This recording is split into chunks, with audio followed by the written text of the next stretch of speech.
en Moselle, on est dans le peloton de tête. Parce qu'on a une offre qui est épatante. On a les Luxembourgeois qui viennent acheter chez nous.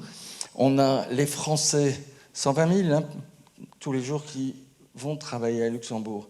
Est-ce qu'ils achètent à Luxembourg? Ben non. On offre plus, on offre mieux. Et c'est énorme.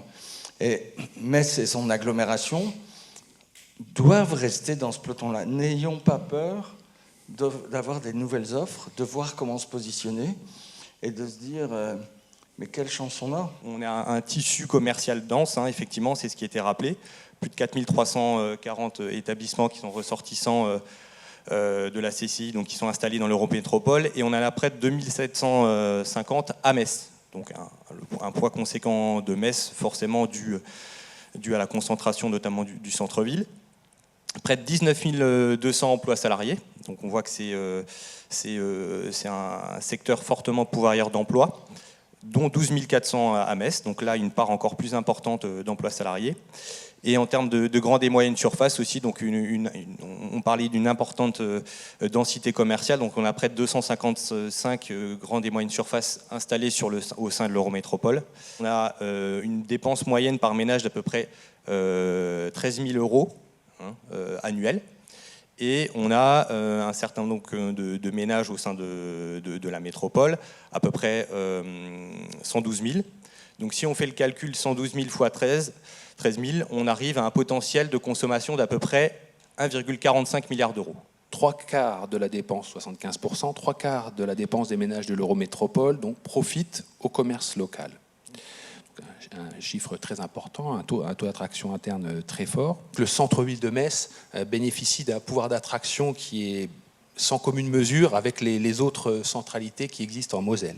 Et donc cette zone de chalandise, qui est quand même importante, c'est quand même 408 000 habitants, et ça reconstitue 88% du chiffre d'affaires de la métropole.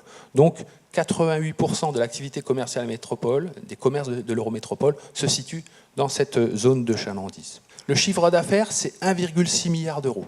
Ce qu'il faut retenir, c'est qu'on a une balance des achats qui est positive pour la métropole. On a 509 millions qui rentrent contre seulement 364 millions qui sortent. La métropole, c'est 22% de la population de la Moselle, et ce chiffre-là, c'est 26% de l'activité totale de la Moselle. Donc on peut dire que la métropole est un territoire commercialement performant rapporté au nombre d'habitants. Très belle course de fond. Je crois qu'on peut applaudir l'exercice parce qu'il n'est pas facile.